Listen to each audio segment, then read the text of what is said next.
As you know, my name is Didi Sallings. I'm no longer the executive director of the commission, but I am with the commission, and I was sort of trying to fight the poor and disenfranchised and making prosecutors angry. If I could, I, for a change, agree with pretty much everything Dustin said, Joe McDaniel said. This system is a nightmare for the victims, and I wanted to point out that a lot of times you've got victims on the defendant's family too. They're victimized too by what the defendant did.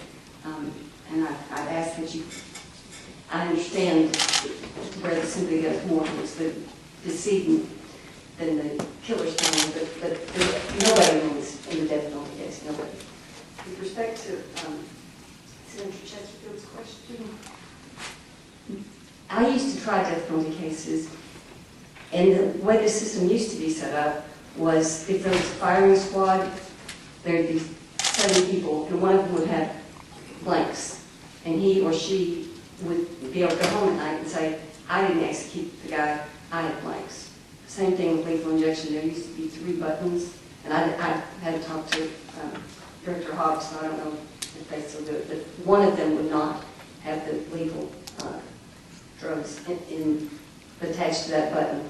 And I used to argue to the jury, they do that because the death penalty is wrong and it will haunt these people. And I think if you read what the former director of the Angola State Penitentiary and some of the other penitentiaries where they were executing people like crazy during the 80s, a lot of them are now against the death penalty for those reasons.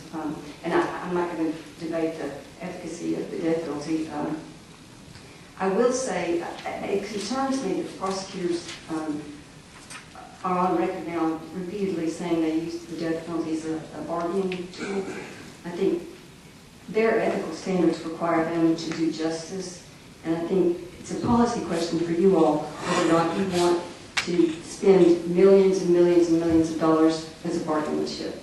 And Representative Wright, when Senator Hutchinson had us discuss the death penalty, I had all the facts and figures with me of what it costs in Arkansas. I didn't bring it today because Senator Hutchinson specifically said we weren't going to debate the efficacy of the death penalty. But what I can tell you is when we go to a jury trial, just the trial, not counting my lawyers' salaries and that sort of thing, just the trial itself is going to run between $80,000 and $150,000. That's for witnesses and trial prep and all that sort of thing. A non-death penalty capital case costs us about $20,000. And that's just the trial. That's not the appeal. That's not the post-conviction. That's not the habeas. That's not... Oh, and one last thing, and then I'll have to take questions.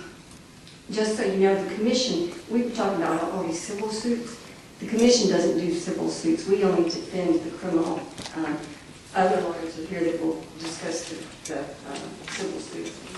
And one last thing before I open up for a question. Senator Hutchinson, you were referring to electrocution, and I believe you were on page 4 of, well, you probably have a statute book, but anyway, Senate Bill 237 on page 4, lines 30 through 32, it says the department shall carry out the sentence of death by electrocution if this section is invalidated by a final and unappealable order. And we don't have a final and unappealable order yet saying that this bill or this act is unconstitutional. So I think the Department of Corrections would be ill-advised, and I'm not party to the lawsuit, to try to do an electrocution. Is that a new act we passed in 2013? Yes, yes. That's the one that's subject to litigation right now. It's 337. Well, would you agree that prior to that, the statute I read was applicable? Yes. And that's why I was asking, do we attempt to execute somebody through electrocution? And no, we've not since the late 70s. I can tell you that other states in the United States, they give, I believe Georgia had an electrocution that was just abhorrent, the man's head exploded. They challenged the constitutionality of it in Georgia and Florida and some other states. But the U.S. Supreme Court has never specifically ruled that it was unconstitutional. Well, I guess that's I certainly think that lethal injection is far more humane than electrocution. But I'm just asking questions based on our duties to carry out the will of the people. And it seemed like until this recent change, and I'm not sure, well, I guess it could be appealed to the Supreme Court, but have we attempted to exercise every, I think it's a mandate, but at least every option given to us in statute over the last 7 years? And I don't think we have, and I'm just curious why we haven't. I understand it's going to be challenged, but we need to, as public servants, that's what we're supposed to do. Seems like to me, at least. Yes, sir. As the Attorney General's office said, the courts are having sort of new standard evolving sense of decency, and I think if we went back to electrocution, I think that would just be inviting additional costs to the state of Arkansas, because I can't imagine the court saying that that's constitutional. So what we would be doing is just embroiling ourselves deeper and deeper and deeper into litigation. And I would urge you to strongly consider that before you set off. I don't think we have the option to consider it. I mean, I think the statute was pretty clear that we shall do it. And now, I guess we as legislators have the option. We could change the statute, which we did in 2013 to some degree at least. But as long as that's on the books, it looks to me like we don't have the choice of, well, that's a bad law, and it would probably lose, so we're going to ignore it. All right, we have several questions. Senator Chesterfield.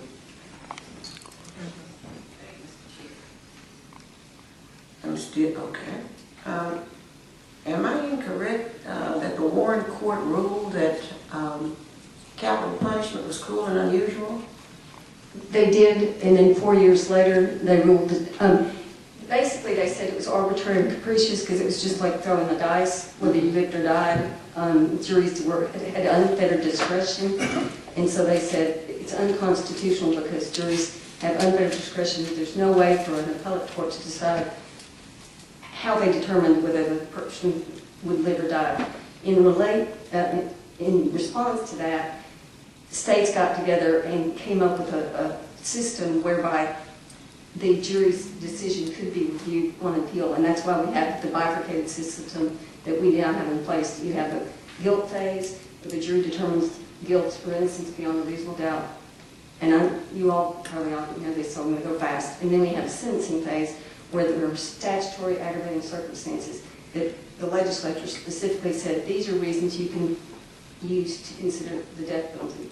On the other side, the defense brings forward any and everything that he or she can think of that would be a mitigating factor, a reason not to impose the death penalty. Then the final step is the jurors weigh that aggravating versus mitigating and decide if the death penalty is the appropriate punishment. Because of the procedure that was set up, the court 4 years later said, okay, now that we've got a procedure, now that it's not just a roll of the dice, capital punishment is constitutional. If the state so did, they left it up to the authority of the states. Is that right? Yes. My final question, Mr. Chair, and it's always so interesting to see you engage in rhetoric around the law. But I'm wondering if I could get a report that indicates during those 4 years when there was no capital punishment, the crime rate went up or down. And I think that would be helpful as we go about this discussion. I don't need it today, but it would be helpful to me to have that information. Thank you, Mr. Chair. May I comment on that? I believe there are statistics that show that the states that have the death penalty have a higher rate of violent crime. And I think someone else will testify to that. I don't want it anecdotal. Or we can ask the Sentencing Commission. All right, thank you. Get us those numbers if you like, Senator Chesterfield. All right, and Representative Walker?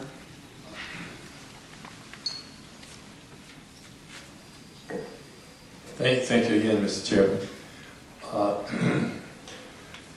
I don't want to get into a debate about the propriety of the death penalty, but it's been suggested by Mr. Glover and several others, including the chair, that the death penalty represents the will of the people when it's imposed, and we have to carry out the will of the people.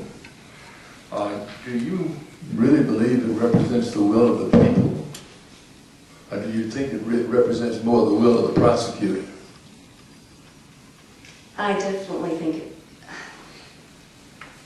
it kind of depends on who the prosecutor is. And one thing that I testified to before,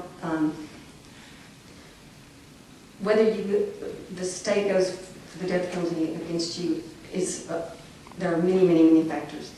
What I see repeatedly are defendants who are African American are disproportionately represented.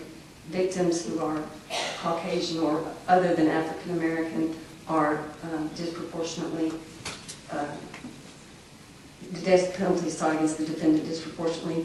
The poor, I can tell you this, I've never had a rich Caucasian female defendant where the death penalty was sought. And those are policy decisions for y'all. But that's why we have the best lawyers we can have to protect everybody's rights. Where I'm going with that is that in that the Supreme Court established or required the states to establish some criteria so that imposition by juries of the death penalty would not be arbitrary and capricious. Do you think it would be appropriate for us as a legislature to do likewise in the charging phase by a prosecutor? I mean, it seems like it's really arbitrary because I recall that from 1950, based on this, looks like the strange history of Jim Crow and things like that, from the 50s until the 70s or 80s, in states like Arkansas, the overwhelming number of people charged with the offense of rape were black males. Seldom was a white person ever accused of rape. But we know now from the statistics, especially when you deal with things like date rape and other kinds of rape, and include them all, that rape is a neutral offense. It's just a question of what the charge is.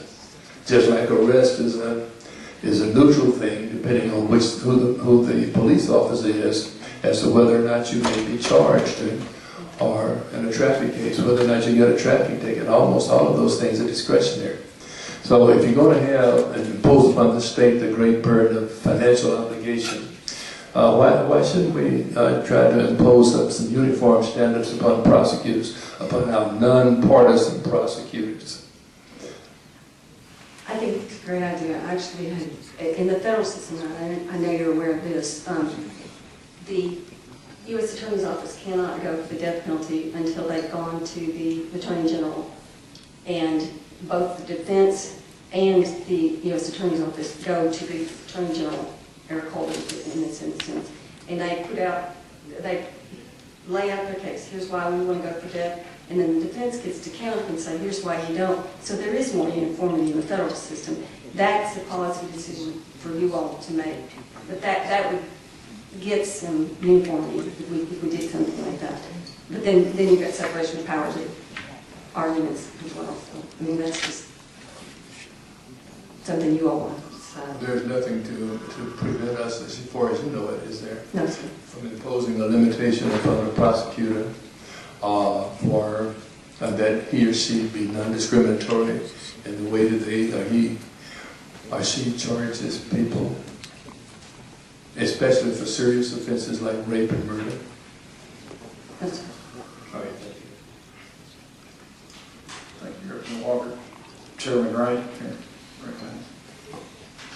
Thank you. And Dee, before I ask you my question and clear up something, I don't want us to get away from us. I think the prosecutors are taking a little bit on the chin here. Now, I'm an old public defender and love working for you, but all the experience I've had with prosecutors across the state is that they don't take this lightly at all, and it weighs on them heavily, and I think they do a good job. My question to you, Didi, is to kind of clear up for the audience. I mean, you're not going to have any wealthy clients, are you? That's Okay, so that's a little bit strange. I'm sorry. That's right. Okay, I just want to clear that. Thank you. And I do not mean to disparage prosecutors. They do take it very seriously. And my point I was hoping to make was, do we want to use the death penalty as a bargaining chip, a very, very expensive bargaining chip? I just wanted, I'm with you on that. I just want to make clear that that is what you were doing. Thank you. All right, Representative Walker, but I would say let's stick to the topic and not I just want to follow up on what my esteemed colleague, Chairman Wright, has mentioned, that you don't have wealthy clients. But isn't it the usual practice, like a case that exists now, where a man who had wealth shot a black man in the back of the head, and then proceeded to get rid of his assets so that he could claim that he was not wealthy, and under those circumstances could be represented by the public defender? I mean, if it can be established that he was impecunious and otherwise met the qualifications for indigence. I suppose one could do that, but the court has the authority to look behind the affidavit of indigency, and the person's from that judge's area. If the judge has known the gentleman, because usually it's man, charged with capital murder, gentleman for 20 years and knows that he's driven Mercedes or Lexuses, and then all of a sudden he comes in and says, I don't have any money. I think the court could very well ignore that and not appoint him a public defender. All right, Thank you. this is interesting, and we probably could have several meetings on this, and I know we have a committee set up to study racial disparity, but let's try to contain our discussions today to the actual death penalty and the methods and corrective measures we could take. Do we have any other questions for Ms. Sallings? Seeing none. Thank you. Thank you.